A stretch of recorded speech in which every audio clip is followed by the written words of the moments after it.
My grandfather actually inspired me to go into accounting. I got my bachelor's degree in a science background, and I was actually waitressing after school for a couple of years and decided I needed to make a change in my life. I was a little bit older, in my late 20s, and I was having dinner with my grandfather, and he suggested that I go back to school to be an accountant. He was a CPA for over 40 years, maybe 50 years. He really enjoyed the profession and worked well into his 80s just because he loved it so much. So I did end up going back to school and liking it as well, and being able to follow in his footsteps, which I was really proud of, and he was really happy to see.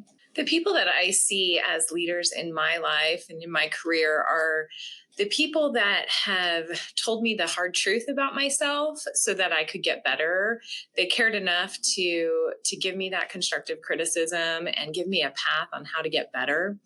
Also, I believe that a lot of leadership qualities have to do with being able to provide other people opportunities and let other people shine and show them the way, the path that they've already walked, not be afraid to let other people also walk that path and not see them as competition.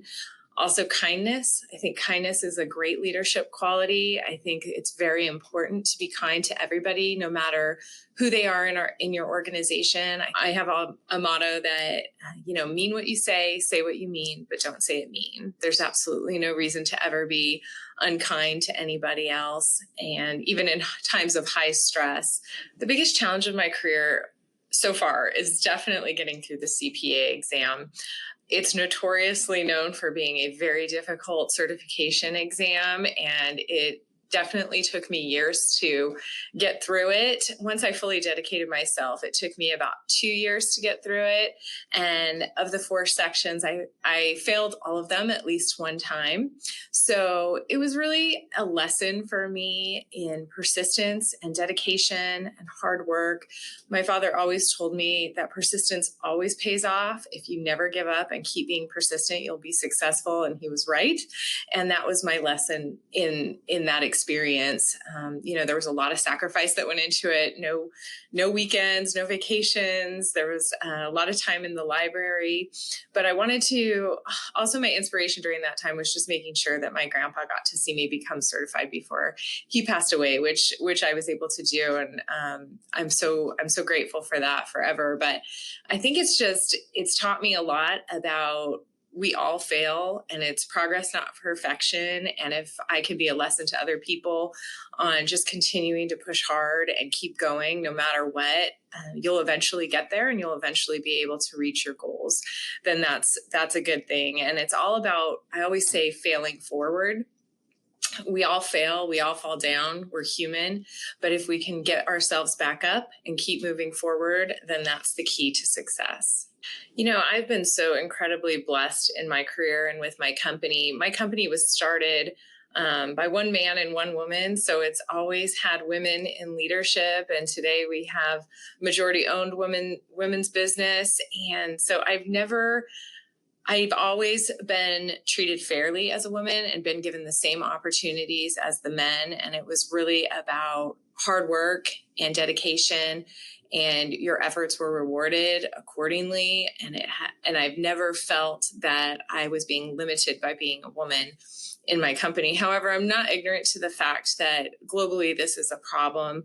And in many companies, there is still a stigma about women in leadership. And I think the best thing that we can do for each other is not to see each other as competition. If we're a woman in a leadership position, to help build up the other women in that organization and to be encouraging one another and not think that there's only room for one woman at the top.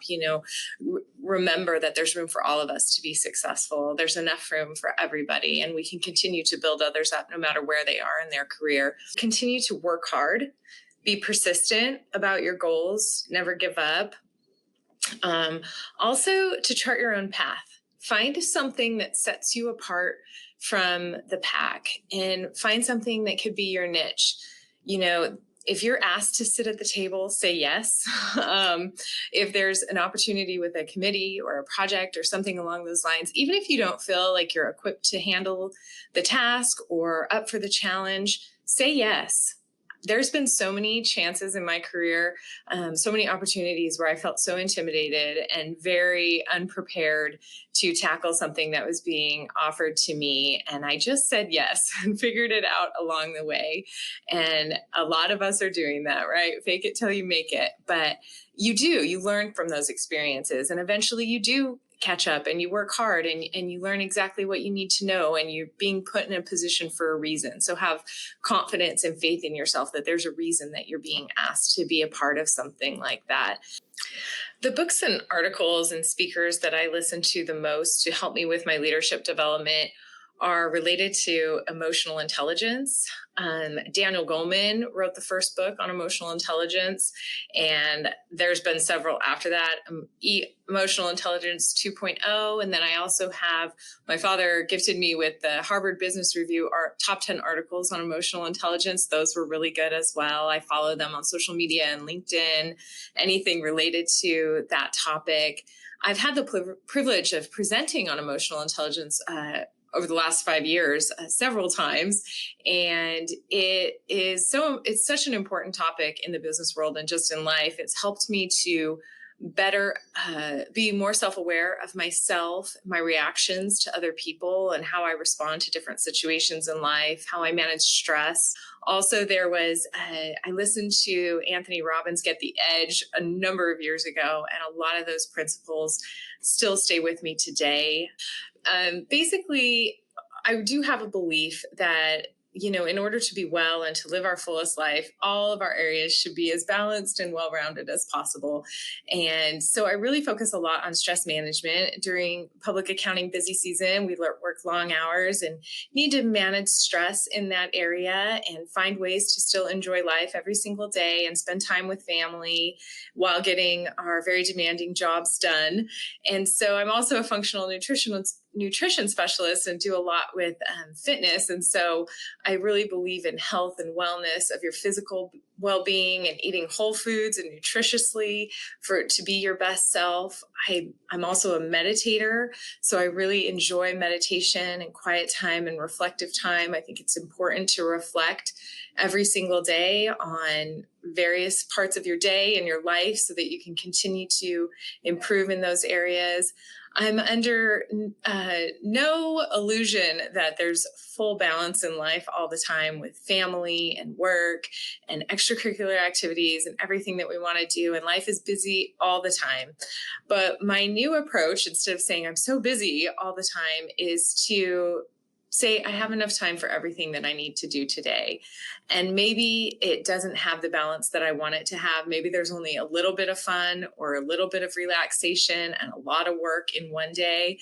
But then that comes with balance and having other days where it is all family and all fun and no work, and just learning to go with the flow a little bit more and let go of what I can't control. And I think that that's been really beneficial to me this year in having a more well-balanced life.